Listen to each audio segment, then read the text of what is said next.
Welcome to Fresh Catholic, a podcast for those who are converting, reverting, or simply want a fresh perspective of the Catholic faith to help them to open their hearts and minds to become closer to the love and goodness of Christ.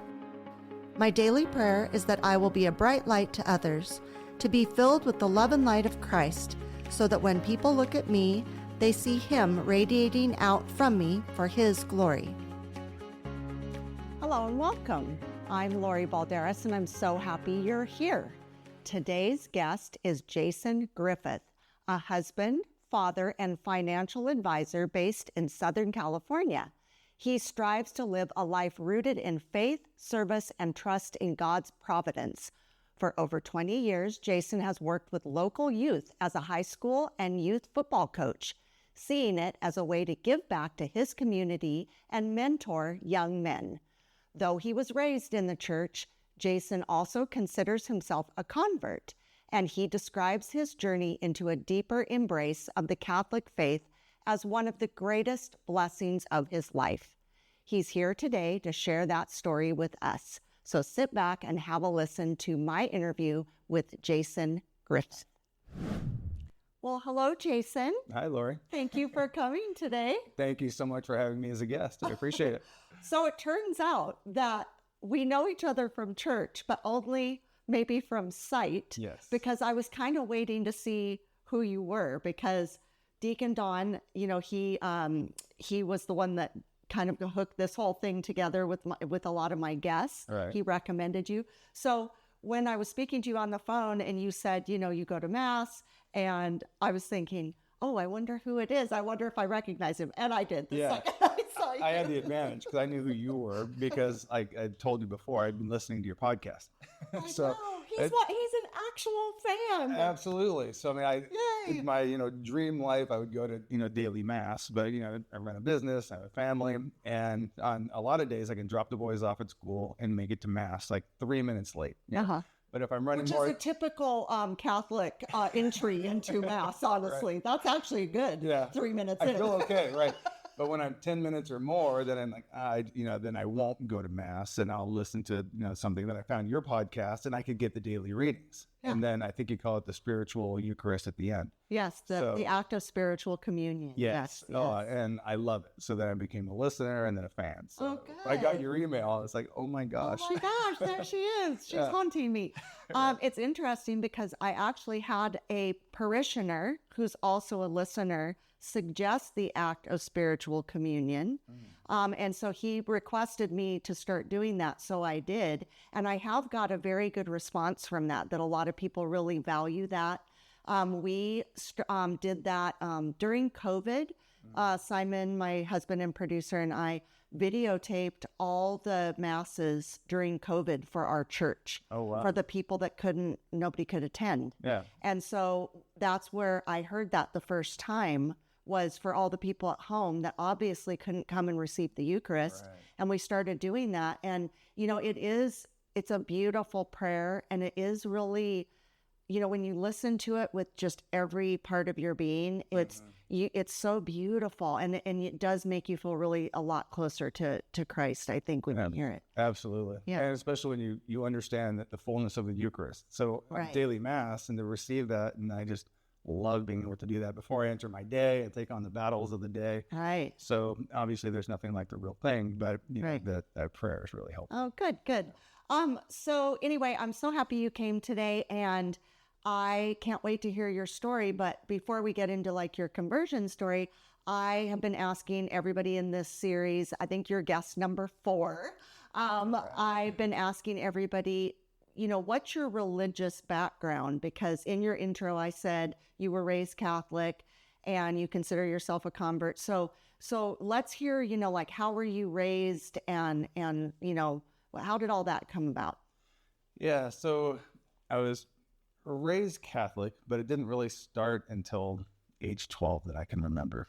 So when I was growing up and I was young, it was kind of a rough situation. My dad left our family early, and there was a lot of substance abuse and things like that. So my mom raised me, and kind of we moved around, and she brought me to New York, and I lived in Brooklyn for a while because she had to move back with her mom. And she did a wonderful job, a very strong woman, but I don't remember a religious aspect of that part of my life. It wasn't until I met my stepfather, and when we moved back to Ventura, and he wasn't Catholic, but he gave us the first family experience that I can remember. You know, we're at a dad and a mom in the house, and I think that gave her the stability to introduce me to the church, because that's when she had me baptized. I was baptized when I was 12. I went through some classes. I didn't get confirmed, and I think I became a teenager and then did my own thing from that point. But she did take me to Sunday Mass, and we went to midnight Mass over Christmas, and we did the during Advent, the Advent candles and things like that. So I really think that once my stepfather gave us that stability, she was able to maybe live her faith and introduce it to me. I see. So she was raised Catholic.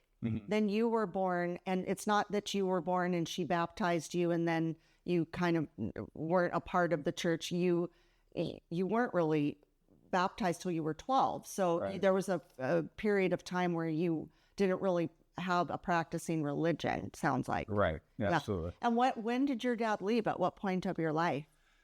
You know, it was one of my earliest memories of him. Unfortunately, I was 4 years old, and he OD'd in the house, and he got wheeled out. I remember the ambulance, and then he went home with a different woman and left my mom. Oh, wow. Yeah. So, you know, when I talk about her strength and the things that she had to endure, and then work full time. And so I spent a lot of time either in school or daycare, and then she would come pick me up at like 5:30, you know. So I think the fact that she couldn't live her faith was partly exhaustion and just trying to get through life. Sure. Oh my goodness. Yeah. And you know, as a little child, sometimes people think that children don't have memories of things, or like they're too little, but children are sponges, and we can't really, in my opinion, we can't know exactly how much a child remembers, but certainly things are, you know, like I imagine like pictures of, you know, snapshots in your brains or little mini movies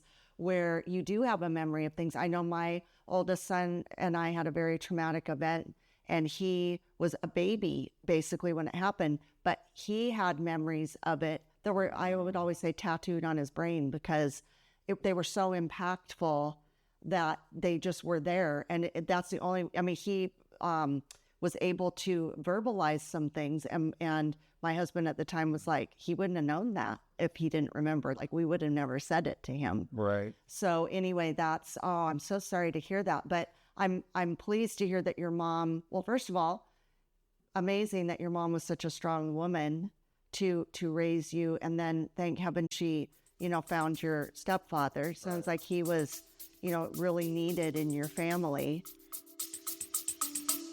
We'll be right back. What does it mean to live a life of faith? What does it mean to live as a Catholic Christian?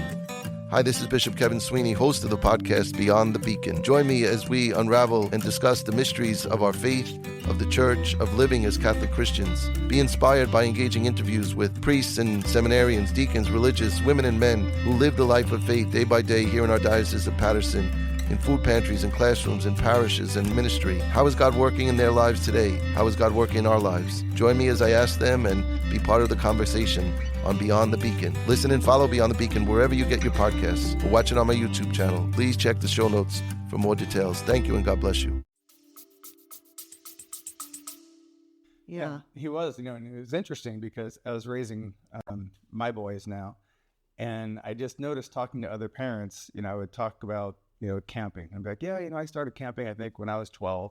And then I would talk about sports. I'm like, yeah, you know, I think I started playing sports right around 13. And I just noticed, I was like, everything that I talk about, you know, shooting guns, being outdoors, you know, started around 12. I'm like, what happened? My mom got married to my stepfather. You know, Right. and he really was that figure who opened up that part of life for us. So this is really interesting. So did you have siblings? Do you have siblings? I have, I guess you can call them half siblings. My father is the common link between all of us, and we love each other very much. And, you know, we consider ourselves brothers and sisters. Your biological father? My biological. Oh, okay. Yeah. So he stuck around for a while. Oh, okay. He started another family. He had my stepbrother, I call him my brother. Yeah. Each other our whole lives. He had my brother before he met my mom. So when he left my mom, my brother stayed with us for a long while. Oh. So my mom was juggling, both of us and trying to get that taken care of. And then my dad found some stability in his life and married another wonderful woman who's my stepmom. Oh, good. And she had 2 daughters who are my sisters. And my mom loved my stepmom. They really got along great. And they co-raised me because I spent time over there. So that part was really good. For as much as my dad got wrong, he found just a couple of incredible women. That's great. Yeah, and us siblings that still have great relationships. And we're going over there today, actually, because one of my sisters from Boise is coming to Ventura, and I'm taking my boys to go swim over there. So that's so great. Yeah, the families. And that's, just not that this is off topic, but this is like really important to talk about because, having a dad around, having a father figure is so vital to families. And there's so many studies out now that are finding that the people that didn't have a dad around, even if their mom was a strong mom like your mom, even if they were able to make it through, having that father figure, whoever that is, whether it's your biological father, stepfather, grandfather, somebody to be that role model for a boy, to have a man as his stability and his role model. It's so vital. And so many men and boys suffer from that, I feel. And so it sounds like, thank heaven you had a mom who was able to do this. I love the fact that you all are making it work as a family instead of dividing it, making it divided, where it's like a pitting each other against each other or being mad at him. And so then distancing yourself. And, you guys are doing it in the most beautiful way. And I think that's how it should be. But a lot of people just, for whatever reason, don't do that. And it's too bad. Yeah, we're really appreciative. Absolutely. And what you're saying about the father figure, is so important. And I was just recently confirmed, 2 or 3 weeks ago, and I took on St. Joseph. Oh, nice. As my patron saint, because I just think that's so important. And I've been a high school football coach for many years. Now I'm coaching youth football. And that's what drives my involvement there, is that me and my 5 core best friends, we were basically had no fathers in the home when we were really young. And we were running around unsupervised, doing knuckleheaded things already. And then we found football. And we found, Ron Garcia was the coach. I'll say him by name because this man is a saint in our lives. Aww. And he was ex-Marine, and just absolute discipline to the core. And we fell in love with it. And it's so counterintuitive because you have these, alpha kids on the street doing things, and then you get this major discipline. You think we rebel. No, we absolutely fell in love with it. And it was interesting because when, both my parents, my stepfather and my mom recently passed, and I was going through their things, and I found a newspaper article about that football coach. And it said, Ron Garcia leads football with a combination of discipline and love. Oh. And I thought that was so interesting. Yeah. That's just gravitated, or we gravitated to that. It captured our hearts. So interesting. Anyhow, I can see how impactful that was. And each one of us now have, families. I'm very proud of what my friends have accomplished. I get emotional talking about it. Oh, that's good though. Yeah, they're just great guys, great fathers. So that's, when coaching, that's what I love. And a lot of the coaches that I coached with, a lot of them have that same mentality. Yeah. It's about reaching out to the boys, especially with, football being that kind of alpha, physical, aggressive, type of a thing. It's a great place to reach young men. Yes. Give them that outlet, teach them control and all of those sorts of things. Yes. Playing with emotions, highs and lows. So that's another, blessing God has given me, is that opportunity to be there in those. Right. And I feel like, again, that's something that we need more of. Is, I don't know if you've heard about the studies where they're saying that children today are so buffered and like what I would call wrapped in bubble wrap. Oh gosh, we don't want them to play football because they might get hurt. Oh my gosh, we don't want them to do this because they might get hurt. It's like, for heaven's sakes, it's not that we want kids to get hurt or do something dangerous or risky, but kids do things like that. Yeah. And sometimes they have to get hurt. They have to get in trouble. They have to get something, where they're just not wrapped in bubble wrap. or most kids are just sitting inside all day. Right. So it's like, back in the day, we would, I was just listening to the radio today and they were saying something about, remember back in the day when you would just go running outside and your mother would yell out, come back when the street lights come on. Absolutely. And it's like they didn't even know where we were the entire time. And then all of a sudden, we come home and, and that was the rule of the whole neighborhood though. It wasn't like one house had one set of rules. Mm-hmm. We all had that rule. Yeah.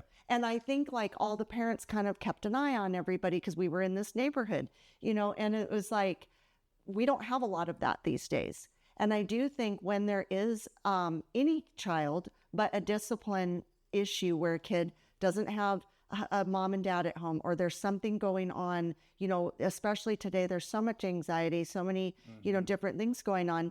They actually like discipline. They actually like structure. If you walked up to them and said, would you like discipline and structure? They would say no, but they do like it. And then to be a part of a team. My dad, who was a scout executive, a career Boy Scout leader, okay? He's very well known for that. So he was a mentor to many boys who didn't have a dad around. And he had multiple boys to this day who still reach out to me, who said he took over for my dad. He was such a father figure, and they also needed structure. They also wanted to be a part of a group. They also wore a uniform. There's that not bad pride, but pride and dignity in that. Self-esteem. Yeah, self-esteem. And then boys need to be able to be boys and be able to knock each other around. Yeah. It's like, I have 2 sons and I have a daughter. And I remember when my boys were little, I was not raised with boys. And my husband was raised all boys. So they're rolling around and I'd say, what are they doing? And he goes, they're being boys. And then our daughter would cry at the drop of a hat and he'd go, why is she crying? Why is she crying? Yeah. Because she's a girl. She's emotional. It's fine. She'll be fine. Anyway, but I do think that is so amazing. And that's so inspirational to me because I think we need more men like you who are, you and your friends. I think that's amazing. I think we need more, things that boys can do that boys were, because men are bashed these days. Boys, they're getting this bad rap, which I am totally against. And I feel like, I think it's great to be a boy. Yeah. And I think it's great to get out, like your boy things. But I also think it's good for boys to have good male role models who also are going to be, like you were saying, giving them responsibility with it. Like, hey, out on the football field, go ahead, pound it out. But then, you don't want to beat your girlfriend. You don't want to get in fights all the time. You got to learn to control yourself. These different things, learning to be a good man. Yeah, absolutely right. Yeah. It's just all about, a lot of parents will ask, should my son play football? And I say, well, sometimes if a kid has a little gladiator in him, that's just going to be the right avenue for them. Right. The right platform for them to do that. And you really do teach self-control, right? Because we really rev those emotions high. Yeah. Right. But if you get a 15-yard penalty, if you disrespect a coach or you do something out of line, as a coach, your job is to be firm but fair. Yeah. Right. Yes. And as long as you set those boundaries and enforce them consistently, people thrive under that situation. Right. And you get these, like I said, out all these chemicals entering their body, going through puberty and all that kind of stuff. You give them that outlet, teach them their responsibility, and you're going to have a good citizen at the end. Right. And that goes for honestly anything. If you really think about it, it's like, even if a boy doesn't want to play football, just something that they can, that it can be, I feel like, to do masculine things. My sons didn't go towards sports. One was a musician, one was an artist. So that, we supported that. Our daughter was the athlete. So it's like, I think whatever their thing is that they're passionate about, maybe it's a different sport, but to have those ways to get out their aggressions or get out their spirit or whatever, but also to teach just these different things instead of just sitting at home like a bump on a log. Absolutely. Like my oldest boy, he's into football and basketball, the sports guy. My youngest boy, he's into theater. Oh, see? And yeah, absolutely. And I've always told him, I said, find your thing. Yes. And your thing doesn't have to be my thing. Doesn't have to be a brother's thing.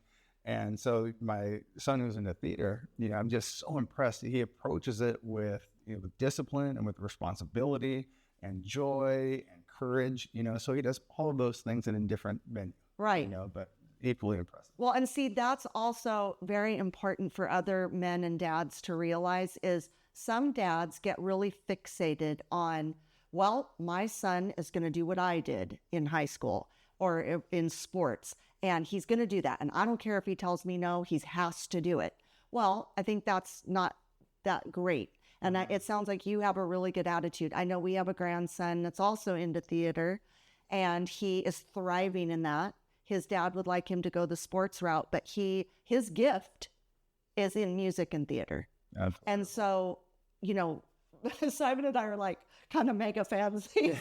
I'll speak for myself. I've been a mega fan now because now he's like starting to do more plays, and I play this one song we recorded, and now I hear it in my sleep. So I'm a little obsessive about it. But I just think it's really great that he has something that he wants to do, that he has a gift for. And I think whatever your children have, but again, let's get them out in the world. Let's get them, because that is how you teach them discipline and to have, just goals of something, to have a love of something, have a passion for something. I don't think we have enough like hobbies these days. Simon and I were talking about that the other day. Remember when we would all do we would have hobbies, we would do stuff.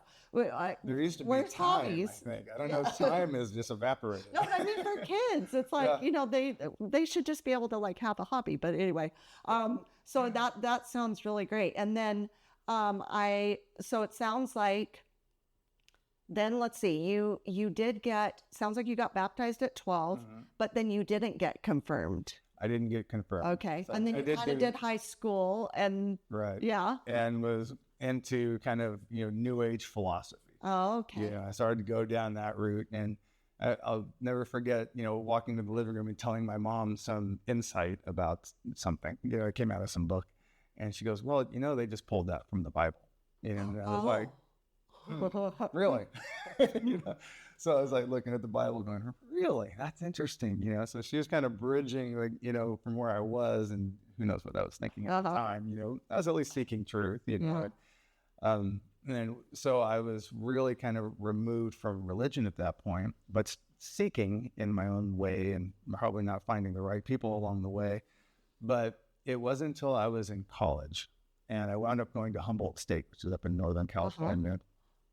And I'll never forget, I was sitting on this giant rock, at this sheer cliff looking down onto the ocean, just absolutely gorgeous, and I just prayed. I was like, God, I know I believe in you and I love you, but I don't get it. Like, I don't understand what's man-made religion versus, where you are, just help me. I'm just being honest, and that was the beginning of it.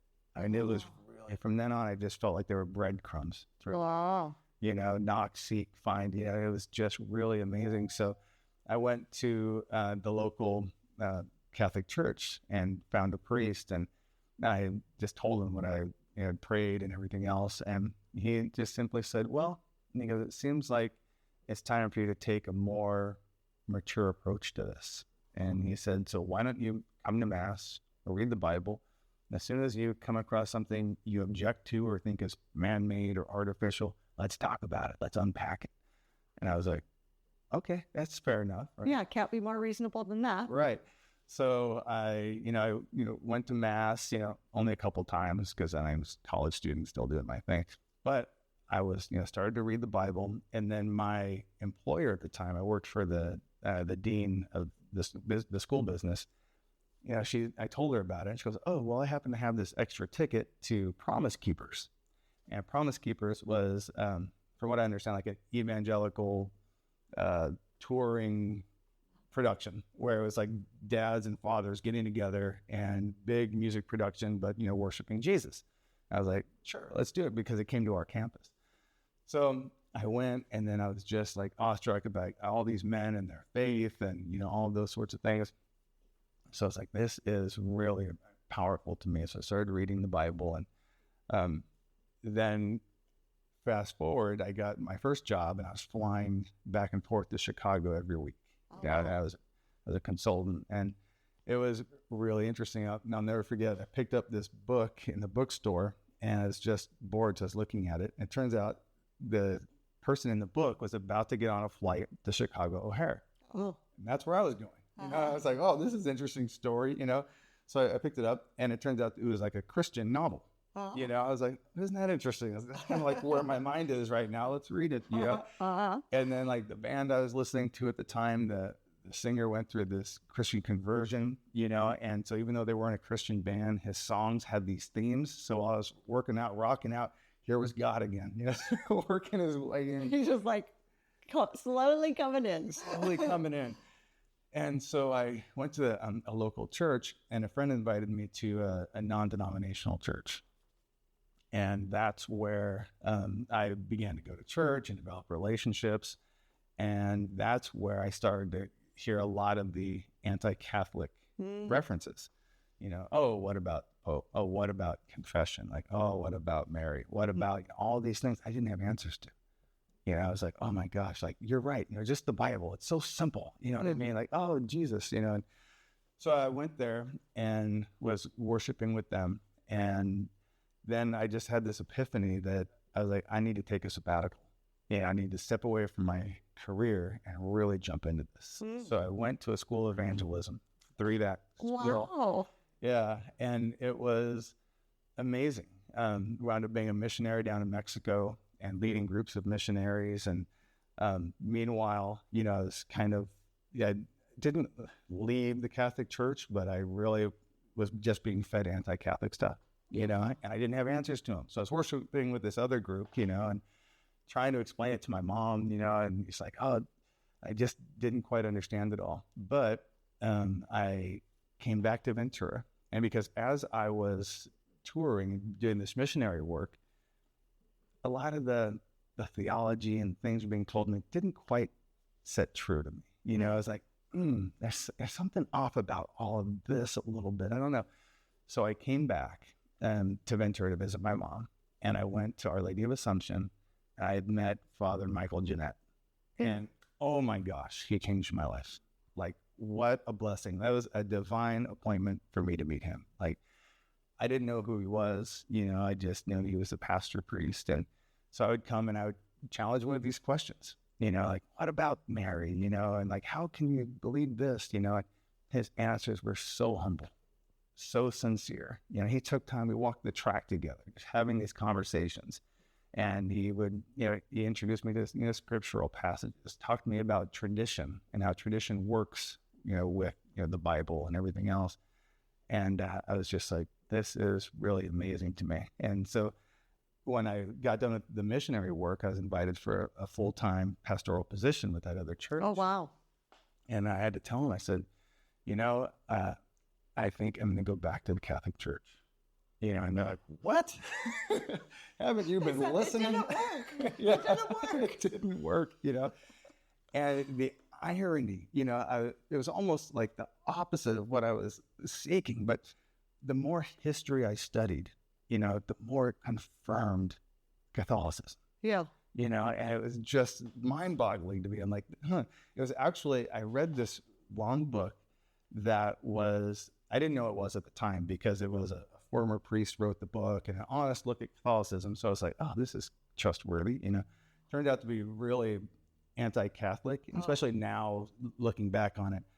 But it drew me closer to the church. It was really, because it was some of the theology and doctrines that I was experiencing. People had this saved and unsaved perspective. And you say this prayer, you're saved. And that's about it. Yeah, if you want, come to the service. We'll do a concert, a TED Talk, and a concert. You're good. And I was like, that saved and unsaved. Your uncle's not saved, but you are. Like, how do you know? And it's like, is life a multiple choice thing? And you guessed right, and he guessed wrong. It just didn't set in. And then the more I learned about the Catholic Church, and the more I learned about, Peter. And Jesus' relationship with Peter, and upon this rock I will build my church. The gates of hell shall not prevail against it. And then that's why that anti-Catholic movement was like, oh, this mistake. And I said, and the church is still here. Right. 2,000 years later. Right. So with the group I was with, and there's a lot of godly, wonderful people, and that I met along the way. But at the same time, everybody had their own interpretation. And as I was leading groups, I noticed every church we went to, this pastor saw it a little bit differently. This pastor didn't like that pastor because of this, and everybody had their own take on things. Right. And they were preaching things like, when you have like that saved and unsaved mentality, and I was just reading about, forced conversions. And I was like, it's a mild way of repeating the same mistakes, because you can really justify anything if you think someone's unsaved. Right. So I was so uncomfortable with the Catholic Church. I just fell in love with its continuity. Yes, it's stable. It's stable. And what's really interesting, that I got back from that missionary work, I got this phone call, because I played rugby too. A friend of mine and me, we got picked up by a Scottish rugby team. Oh. So we were off to Scotland, right? So I played rugby there. And meanwhile, what a place. Here I am wrestling between, a Protestant church and a Catholic church in Scotland, in Edinburgh, which, the history between Catholics and Protestants in Scotland. So here I am going through my own personal thing. But that's when Pope John Paul was on like an ecumenical tour, and just everything. I don't know. It's just, again, just God just kind of walking me along this process. Right. But so then that really solidified, the Catholic Church as my way. And kind of a funny story is, when I was with the other church, I'd completely stopped drinking, and I didn't have a drinking problem, but just a normal 20-year-old having beers. But I stopped all of that. And when we had a game in Ireland, and I scored for the first time. And so after the game, they're like, all right, let's go, lad. They're like, here, you've got a drink for your first international game.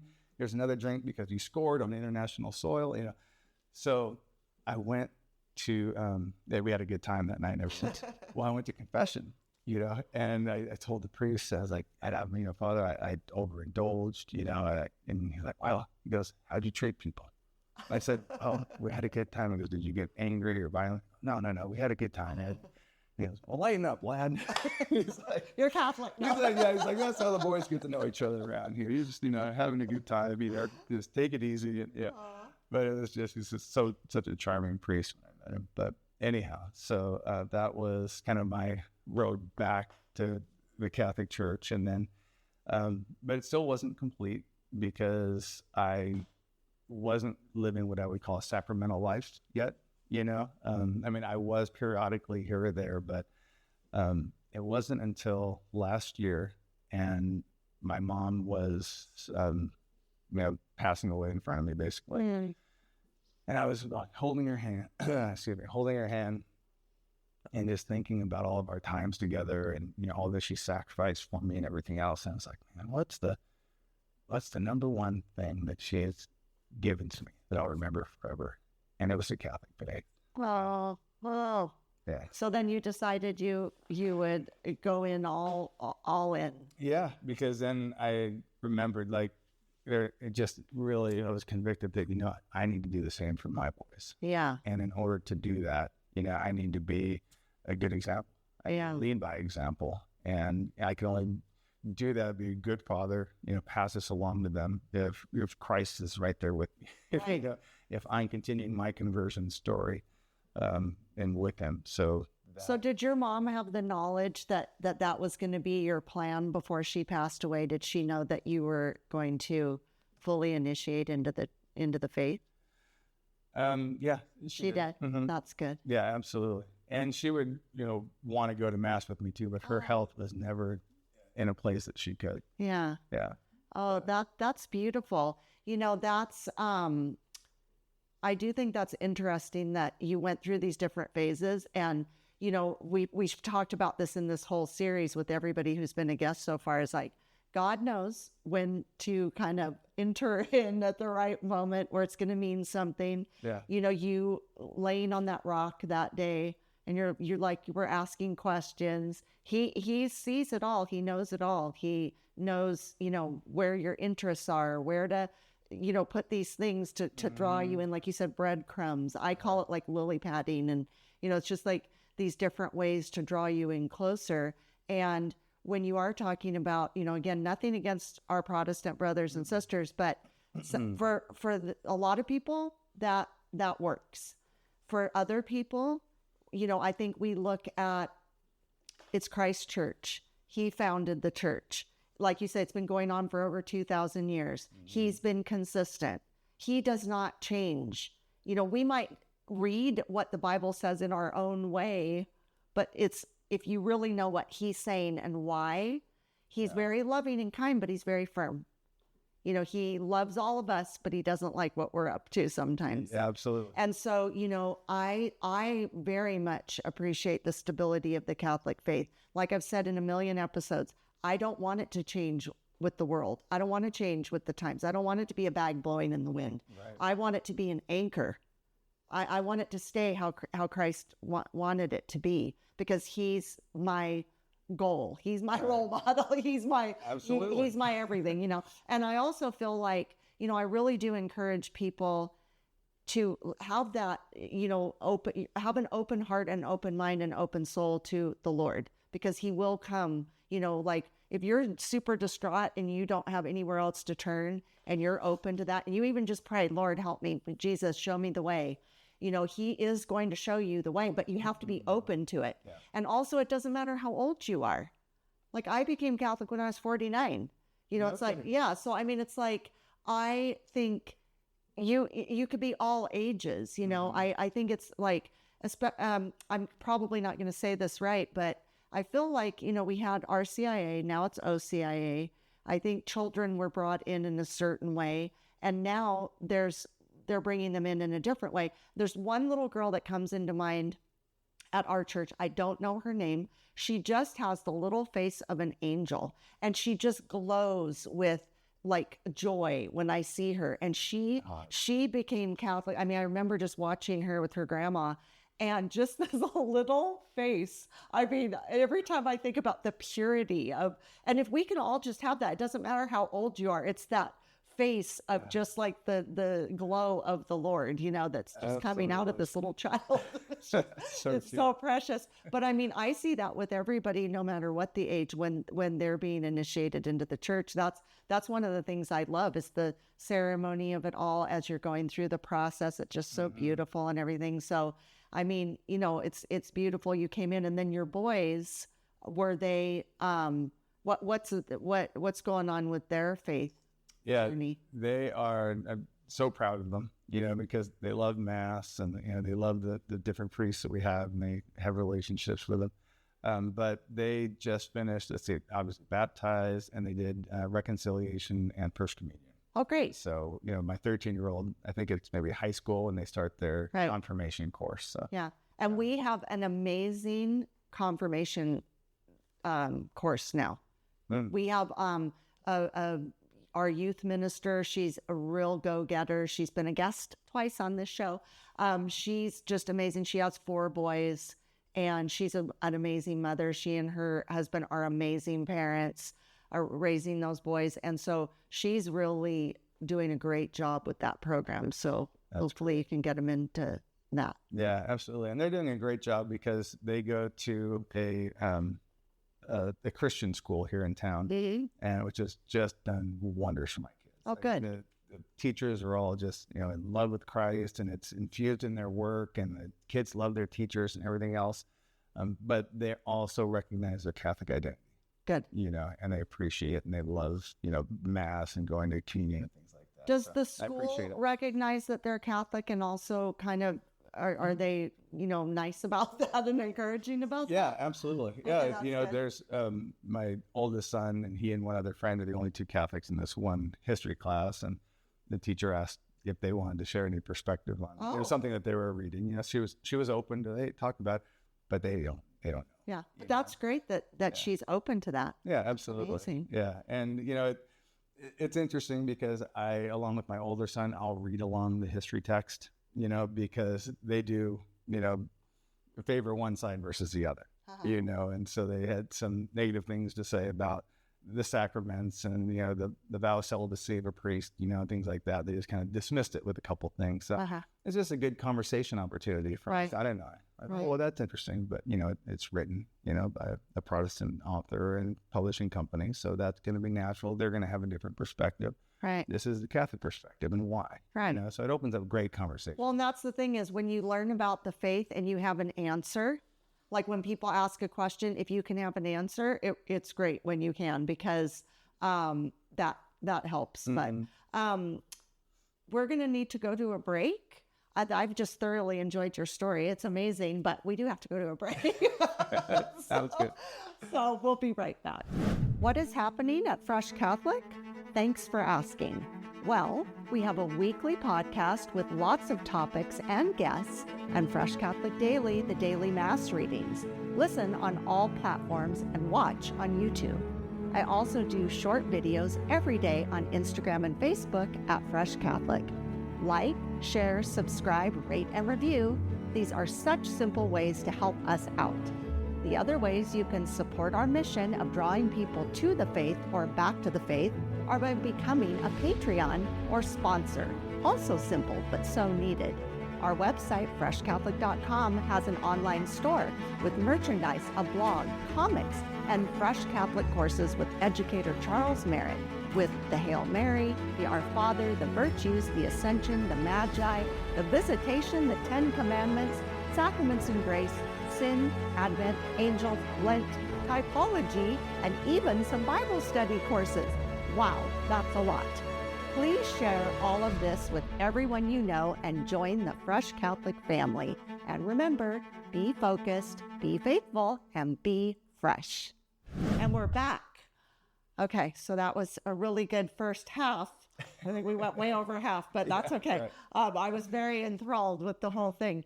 No, that's really wonderful. I'm so glad that, you're clicking along with the church. I just think it's such an important lifestyle change to take on. I mean, you've had like a long process to it, but it's the process that was meant to be for you. So I think that's beautiful.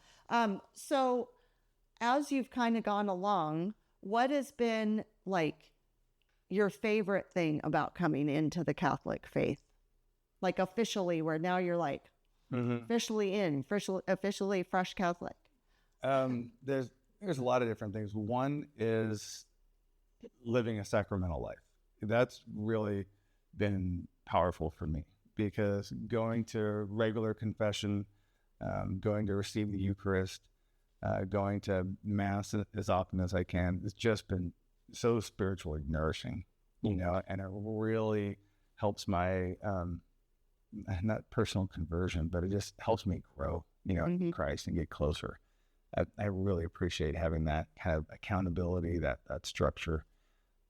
Another thing I really love is the calendar, and it's so fun with the family to just have, traditions. So, it's one thing to try to tell your children, like, Christmas isn't all about the gifts, although that's the one day we're going to celebrate and that give you all the gifts, but the Catholic Church, we have Advent, so we have a whole season leading into it, and there's colors and candles and stories, and it's just wonderful, so I just get to engage my kids with their imagination and everything else, and they love it. Same thing with the Easter season and the various, aspects and changes of colors. I really appreciate that. Another thing that I really appreciate is I like to deep dive things, and one of the things I found is just, the Catholic Church has really gotten a bad rap historically. Yeah. And so, one of the things that I engaged in was like, hey, I'm gonna deep dive and look at this. I'm gonna look and see how bad is this, fully recognizing that, there's gonna be some warts, there's gonna be a lot of, mistakes, because it's there's people involved. Right, it's humans. It's humans. Yeah, humans tend to muck things up. Yes, they do. For a while. Yeah. But, the more I looked at some of these, the Crusades, it's really fascinating if you really look at that history of it, and not just accept what everyone's been told or what you see in news, and when you look at the, Inquisitions, when you look at all of these things that are just these, black eyes or bruises, sure, there were some, mistakes made and we got in the way, but you really explore those things. You're like, oh my gosh, that was just because I received the story from one perspective. That's right. Not the other. That's when you right. really deep dive the history of it, you can really see that the Catholic Church has just been tremendously valuable historically for all of Western civilization. Right. There's no other way to say it, Right. So it's like I just became more and more, proud of the people and the saints and the reformers, and all of those sorts of things. And just oh my gosh, the saints, what wonderful examples. Right. Like my youngest son, Cruz, he's such a great heart, and he doesn't like to make mistakes. And he made a mistake one day and he's really hard on himself and he's really upset. I was able to sit down and go through, oh yeah, wait till you get a load of Peters. Yeah, yes. So I started talking about Peter did this and then Peter did that and then Peter did this. And guess what the Lord did? He forgave him every time. And not only that, but he gave him one of the most important commissions ever in the history of humanity. Right. Right. So be a little more patient with yourself. Well, that's what is so great about the saints. Simon got me a book for Christmas and it's a saint a day. And when I first got it, he said, do you know all the saints so far? I said, no. No. But I mean, there's so many of them. But I recommend that book. I'll even loan it to you next year when I'm done because it's going to take me a year. But it's such a good book because they all have, they're all human. They all make mistakes, but they all had such a love of Christ. They all, just devoted their life to him. And they're inspirational because they are human. Like it's attainable. We can all be saints if we really put our mind to it. So I think that's a beautiful thing. I was also going to mention when you were talking about, your boys and trying to teach them things. I don't know if you're aware or if my listeners are aware, but on Fresh Catholic website, we have Charles Merritt who does all these series for us. And he does deep dives on all these different things. I don't even remember how many we have right now, but it's our commercial right now. But it's, there's one on Advent. There's one on, Sacraments and Grace. There's one on the Hail Mary. He's done these deep dives on everything. So, people are binging Netflix. You should binge Charles Merritt on Fresh Catholic. That's what you should do. Yeah. He's so good at teaching. He's an educator at St. Bonaventure. So he's really good at educating people. So we were lucky enough to have him be a part of our Fresh Catholic team. And so, maybe your boys would be interested in that because they could just kind of listen and it is very interesting. Since you've become officially Catholic and initiated into the Catholic faith, have you been given any trouble by anybody? Do you find that people look down on you for being Catholic, or do you get a bad response sometimes? Not openly. I mean, not openly. I have a couple of family members who, it's sad because they say, "Oh, I went through catechism. I've done the Catholic thing." So, and then they'll tell me, all of these things about the Pope and Mary and all these things, and I'm like, "Well, you didn't get catechized." Yeah. Because you should recognize on the face of what you're saying that's not the Catholic perspective on those things, right? And it's just. Do you actually say that to them, or is that what you're thinking? No, we engage in. Because do they accept that when you say that? No, everyone's kind of entrenched in their place, Right. But I have this one particular family member, and I don't know yet if he's Judas or if he's Saul about to be Paul. Oh. It's like, well, I don't know. It's going to be one way or the other. Interesting. But because he is, he loves Jesus and everything. But, you get online and then he just forwards these memes that are just like really bad history. Oh. When you have, the ecumenical or the councils, through history, and then sometimes it'll say what dogma came out of those councils. And then he'll say, "Oh, like the Catholic Church made things up, Right. throughout history." And it's like, no, that's just when it became a topic of debate and they solidified it, But, the early church, church fathers, and they always practice those things, So, we have these conversations to see what happens. I find that the people who are like that are, like they're trying to get us at something, they're like, "I'm going to show you," and then when you try to explain it, they want to hear that.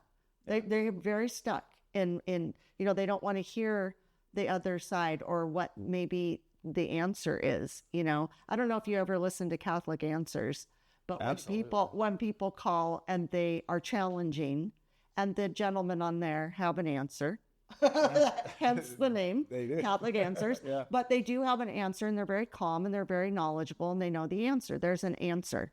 But the other person isn't calling to really get not all the time. A lot of people are calling to get an actual answer, and they agree. You know, I don't want to say they agree with it. They'll listen and they'll take it in. But then there's the people that just, on that show or in general, they want to challenge. They don't want to hear the actual thing and go, oh, I can see that now. Right. You know, it's like, it's too bad. Absolutely. Yeah. It's too bad. But I think, you know, we pray for people like that, and that, you know, God will come to them if and when he sees fit or knows that they're open to it. I guess, I don't know. That's up to God. That's not, I don't know when he does what he does. Yeah, no, absolutely right. He's certainly surprised. I'm so glad I don't have to handle all of it. No, oh my gosh. God works in mysterious ways. And it's so interesting, like just, you know, the new Pope, you know, which I think is just wonderful. I just love everything that, you know, I've heard and learned about. But, you know, as having conversations about who's going to be the next Pope, you know, he never came up. You know, as part of the conversation, you know, and it was just like, oh, who's this? You know, I'm partly because we're not that in the know. You know, so maybe other people were talking about it, but I'd never heard of it. You know, and then I was like, oh, God, you are so mysterious. Yeah. Because what a great choice. You know, it's really wonderful. Yeah, it was a pleasant surprise, I thought. Yeah. And let's see, if you had an opportunity, you know, I mean, I think when I ask you this, what I'm going to ask is, you know, if you encountered somebody, you know, what would you tell them about, you know, maybe coming into the Catholic faith? I think we try to not go out and just hammer on people and knock on their door and say, hey, want to become Catholic? Here's the Bible. Yeah. We don't do that. Right. But I think, you know, I always have been under the impression, you know, live your life, a Catholic life, be strong in your faith. When somebody asks questions, have the answers. You know, I think Catholics come at it in a softer way. I certainly know that I wasn't raised in any religion. I became Christian, which I jumped into that kind of like you did, where it was like, oh, I want to do this. And I kind of jumped in and I fell in love with Jesus. But it at the time, I thought it was the most amazing thing. And I knew nothing about the Catholic faith. Like, I had never even heard, you know what I thought? And this is the first time I've ever said this, because it just popped into my head when you were talking about your story, is I always thought Catholics were just born Catholic. I didn't know other people could come in. And I think I always thought that about Jewish people as well. Like, you're Jewish, you're Catholic, or you're the other. Right. Because I didn't know anything about religion at all, you know? So when I became Christian, my husband at the time was like, anybody can be Christian. You can just go in and be Christian. You walk into any church, can be your church. Like, you like that church, walk in, you're good to go. You don't like it, go to another one. You know, it's just like... Right. It's just as long as you love Jesus, you know? That was what he told me. So I was like, point. Cool. Okay. So, but I don't think that's why when Simon took me to Our Lady of the Assumption Church the first time, and they're talking about RCIA, and I was thinking, I said to him, what is that? And he goes, well, you can't just be Catholic. I'm like, what? It was like so completely opposite of what my ex-husband said, where he's like, anybody can. And he's like, well, you can't just like walk in and be Catholic. I'm like, oh, okay, well, what do I got to do, you know? Yeah. So I just think, you know, that's interesting, you know? Yeah, absolutely. But yeah, I think, so what I want to know is, like, do you have people in your life or people that you've encountered where maybe you've been an inspiration to them and that's caused them to seek out the Catholic faith, but just because of you kind of live in your life? Because again, I don't think we kind of go and like pursue people. We might say, would you like to come to Mass? Or like, you know, like, let's say you have a friend that turned away from the Catholic faith. I have a friend who was raised very Catholic. Every time I talk to her, I go, gosh, I would love it if you'd meet me at Mass. Yeah. You know, I think that's kind of how we handle it in a way. But have you had that, or have people like kind of on your radar that you think maybe I'll invite them, or what would I say to them if I wanted to Well, I think you've inspired me to, kind of start thinking that way. I think I'm trying to get, my family to Mass. Yeah. Yeah. That's a good start. Yeah, it's a good start. But no, I need to do a better job of doing that. Yeah. I know I have, one person in my life who I do extend that invitation, and he'll join me every once in a while. So maybe that work has begun. Yeah. Or I think another way we tend to, welcome people or invite people is if we have like a church event, we have our barbecue coming up at Our Lady of the Assumption Parish. I know we have a lot of things going on, but if you can invite them to like a concert or something, just say, hey, you should come listen. It's like, and you just kind of like draw them in, or we have a beautiful Easter service, you should come, or, things like that. That's, I think, how Catholics tend to do it. But it is really good to try to, and also just by living your life as a Catholic, I know when Simon and I got married, we got married in the church in 2015. Deacon Don married us. Oh, no kidding. And when one of my really close people in my life, she's like a sister to me. She's known me since I'm 3 years old. And she came to our wedding, and she's already kind of an emotional woman, and she's just so full of love and life.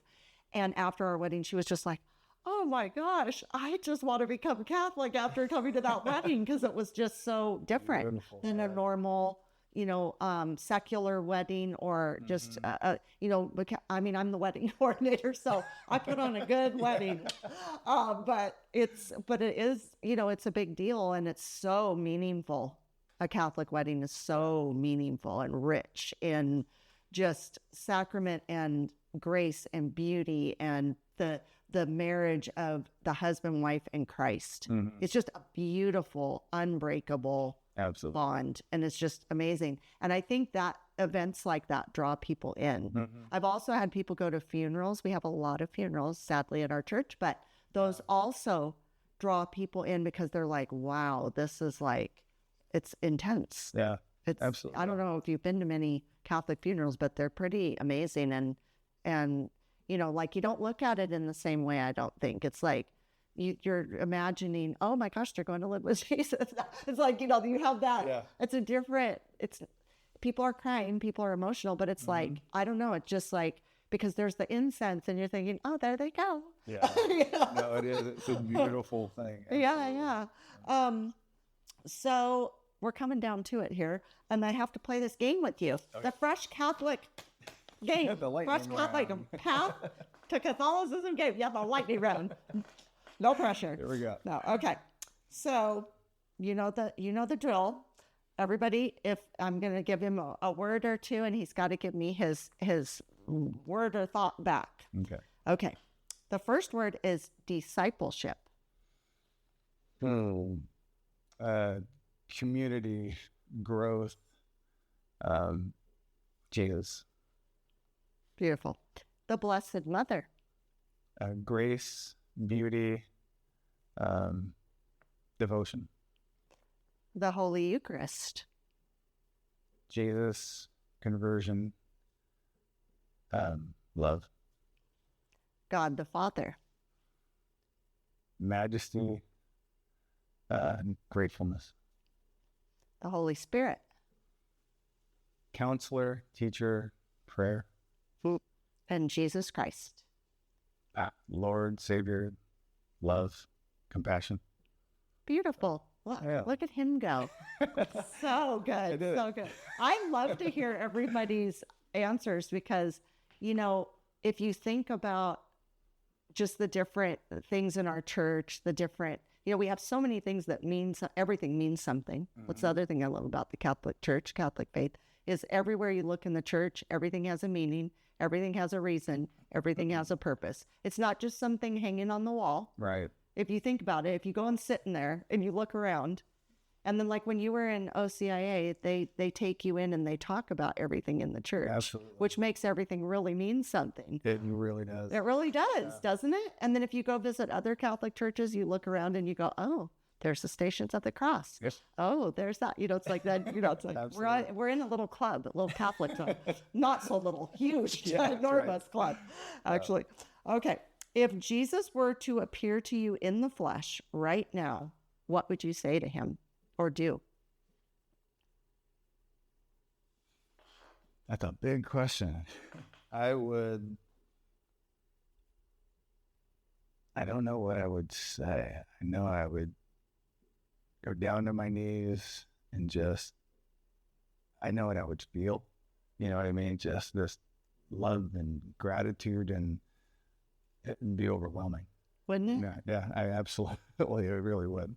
It would. Yeah, so. I think about that all the time. Like, I don't know if you ever go to adoration or if you sit in front of the Blessed Sacrament, but I do often. Like, I have a little date with Jesus every Saturday morning, and I go in and I feel so close with him, you know, in that moment.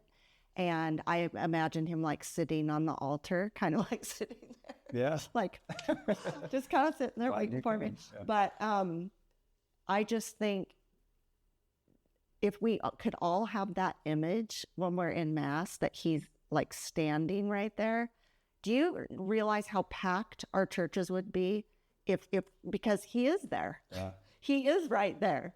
But absolutely. People aren't like envisioning that. They're forgetting. They're like, I don't know what they're doing, actually. I can't speak for other people, but it's like, if you can envision that he's right there, imagine if there was a phone call right now and everybody said, do you know what? Jesus is actually at Our Lady of the Assumption Church standing on the altar. What? Right. But he is there. Yeah. He's there every day. Absolutely. All day, every day. So, you know, I just think I would do the same. It's like you almost wouldn't know what to do. You wouldn't even need to say anything almost. Yeah, oh, absolutely. Yeah. What could words do to make that moment any better? That's amazing.